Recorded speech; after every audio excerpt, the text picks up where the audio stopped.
Бөбекжай бақшасы дейді. Бөбекжай бала бақшасы деп түсінейін мен бұны. Номері 35-ші үй екен. Арнайы лампаларға, нелерге, линейшіне нәрселерге арналған көп достар. Анаған салады. Түсінікті айтпаса да. Енді мен қуанып тұрған нәрсе, мына жерде кішкентай балаларға бәр жағдай жасалған екен. Қараңыздар. Керемет. Отырып кішкентай секіретіні, качеля 4 адамдық сразу. Горкалары, тағы качеля мына жерде. Мына жақта от. Вообще көріп тұрғандай бәрі түсінікті, керемет. Бір қуантқаны, бұл жерде үлкендердің туалеті бөлек екен, кішкентайларды бөлек. Общий туалет емес. Арнайы 2 бөлім жасалған. Және де көлеңке жан-жағының бәрі.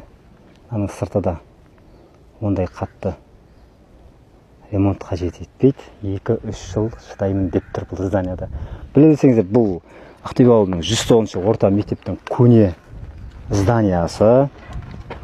Бұл ауылда әншілер де шыққан, білесіздер. Ол ауылды зерттесеңіздер керемет. Мен сіздерге алдыңғы жағын көрсетейін. Мінекейіңіздер, балабақша. Крем дегенше көз тоймайтын 2 бетінде гүл. Керемет, ана жерлерін, мәшалла. Полный ақта. Естуімше, мына жерде спорт клубы бар тағы да. Ішінде самбо и қазақша күрес. 2 адам жұмыспен қамтылған екен. Бұның ішінде одан да басқа жұмысшылар бар шығар. Бірақ оны толық мен түсінбедім негізінде. Аудан, облысқа дейін оқушылар апарады. Күресіне де мынау зал болмаймын. Мына жердің залы. Қаңырап бос тұрған нәрсе. Бұл здания ішкі нәрсесін түсіруге келмейді, өйткені бұл мемлекеттік мекеме болғаннан кейін, бұны жеке қазір жұмыс жасап атқаннан кейін, оның ішіне кіріп, мен өз бетімше еш нәрсені сіздерге көрсете алмаймын. Маған ол үшін рұқсат керек.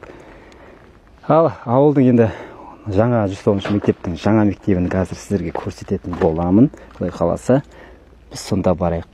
Оппана, мына қараңыздар. Бұл не істеп тұр екен бұл? Бұл Чапаевтың мысын. Айтпақшы, бұл ауыл бұрын Чапаев ауылымен аталған. Біле білсеңіздер, Қазақстан бойынша 16 ауылдық жерде Чапаева атымен аталған. Бұл Чапаевтың мүсіні. Бұл жерде тұрмауы тиіс негізінде. Чапаевты білесіздер. Ол кісіні айтайын. Василий Иванович Чапаев. Ұлы отан соғысы кезінде. Ойбай, ұлы отан соғысы кезінде деппін ғой. Кешіріңіздер, ұлы отан соғысынан әріректе болған адамдар. Бұл енді СССРдің кезінен қалған нәрсе. Бізге керек емес дүние деп ойлаймын. Чапаев өткені жас балдарға одан да өзіміздің ақын жазушыларымызды көрсеткеніміз дұрыс. Мына қараңыздар. Теріс қарап тұр Чапаев. Чапаев ескерткіші біздің тәуелсіздік алғанымызға 32-ші жыл, Құдай қаласа. 32 жылдан бері бұл ескерткіш тұр екен Чапаевтың. Бұл ата деуге де емейді, өйткені біз тәуелсіз Қазақстанбыз. Жаңағы Ленин ата, Чапаев ата деп кезінде айтқан ғой. Бұл бізге түк қатысы жоқ, бұл жат қазір бізге шынын айтқанда. Лучше одан да бұның орнына бір ақын жазушының ескерткішін қойған өте керемет қой негізінде. Жас балдар ертең қызығып сұрайды, тарихын сұрайды. Лучше өзіміздің қазақтың адамдарының тарихын білгенді дұрыс. Василий Иванович Чапаевтың ескерткіші бұл. Керемет. Негізі керек емес дүние. Әрине садик балабақша ауласына Совет үкіметінің геройлары, батырлары ешқандайсыда қажет емес. Білесіздер, Чапаев бұл жұмбақ өлімде өлген адам кезінде. Кейіннен пәленбай жылдан кейін табылған бұның несі. Ізі. Оған дейін бұл қандай адам болғаны белгісіз. Өз заманда бәрі де құпия түрде ұсталған. Керемет. Мен Қызылорда облысының Қазалы ауданы, Шиелі ауданы, Жалағаш ауданы барлық ауданында почти болдым. Солардың өзім қарап отырсам, бір түнгі видеоларын түнгі уақыттарда видео түсірмеппін. Бүгінгі видеоны Ақтөбе ауылын түсіру бұйырыпты. Қараңыздар, керемет. Басқа қалалардың күндізгі қалпына таңғалсақ, Ақтөбе ауылының түнгі көрінісі керемет. Қараңыздар. Бұл көше Ыбырай Сейтенов атындағы көше. Ақтөбе ауылынан кіреберістен сол жақ бетке бұрылсаңыз, осындай көшенің, түнгі әдемі көшенің куәсі боласыздар. Қараңыздар, Ақтөбе ауылы Батыс Еуропа, Батыс Қытай мемлекеттік маңызы бар трассадан бері қарай где-то 1,5 километрдей, 2 километр светтері, жарық шамдар толық жүргізілген, жанып тұр. Сіздің бұл ауылдан кіріп шығуыңызға өте ыңғайлы жасалған, аяқтың бәрі светі деген керемет. Бір көшенің бойында 11 столбы, яғни бағана 11 штуга қойылған екен. Барлығына дерлік жарығы түсіп тұр. Керемет, не деген керемет. Мінекейіңіздер, мен бүгін осында қонам. Ана жерде үйім, Алла қаласа. Ауылдың орталығын түнгі әдемі сәттерін көруге шыққым келген еді, бірақ та масаның көптігі жаман.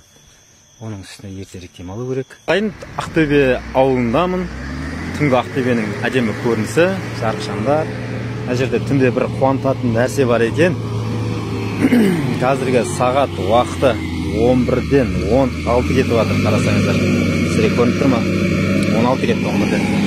Тынбай еңбек етіп жатыр. Мынау жүк көлік техникалары, мынау біреуі, қараңыздар. Не деген керемет, Бұл әрине ауыл әкімнің арқасында болып жатқан дүние. Біріншіден мемлекет, екіншіден ауыл әкімнің сөзімен жүретін нәрсе. Значит, бұл жерді келіп қадағалап уақытты тексереді деген сөз болады бұл, десеңіздер. Әйтпесе жұмыс уақытты тоқтатып, 6-7-лерде үйлеріне барып, бұл кісілерді жатуға болады негізінде. Бірақ оған қарамай, алдымыз күзге қалмайын деп, әкім мырзаның істеп жатқан дүниесі. Ақтөбе ауылының әкімнің жұмысына береке берсін, ісіне береке берсін. Әрине, әуелі Алла, екінші себепші болып жатқан осындай ауыл тұрғындарының әдемі көшелерінен жүруіне. Алла разы болсын сіздерге. Ақтөбе ауылының 109-шы орта мектеп, 2 қабатты. Керемет. Естімше бұл ауыл мектебінде 250-300-ге жақын бала оқиды. 2 ауысымда 51-ден 100-ге дейінгі санның ортасындағы мұғалімдер қызмет етеді. Керемет. Ақтөбе ауылының тұрғындары, ауылдарыңыз көркейе берсін, өсе берсін. Біз сіздерге тек тілекшіміз. Әрине, біз сіздің ауылыңыздан шығамыз, өйткені жерлерде құмды жерлер көп екен. Және мен тезірек жеткім келіп тұр, өз қалаған нәрсеме. Менің бір планым болып тұр бүгінше. Ауылда жалпылама бір шолу жасап шықтық деп айтуға тұрады. Және де оппана, пешеход. Вот пешеходтың знагы тұр екен, керемет. Негізінде пешеход.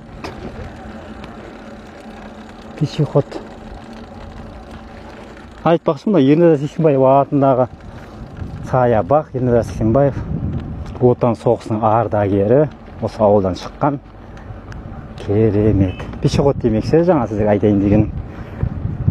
Пешеход сызықтары көп ауылдарда мен байқауымша сызылғанда белгісі жоқ. Автокөлік жүргізушілеріне беріп тұратын белгісі жоқ. Яғни жерде сызылған белгісі жатқан нәрсе, анандай пешеходтар. Ол ешқандай негізсіз. Өйткені сіз ауыл ішінде келе жатып, кішкентай балдар бар ғой енді. Қысты күндері қар жапқан кезде жазда көрген пешеходымен ол адам жүрсе, сырттан келген адам пешеходтың знагын көрмей, жазатайым бір нәрсе болса, сіз оны ешқандай дәлелдей алмайсыз. Жазды күні сызық болған деп айта аласыз ба, например. Оған тек водительге, жаңа жүргізушіге түсіндіре аласыз. Мына жерде де знак. Мінекейіңіздер, көрсетейін.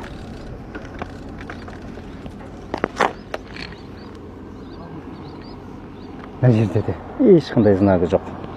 көрдіңіздер ғой.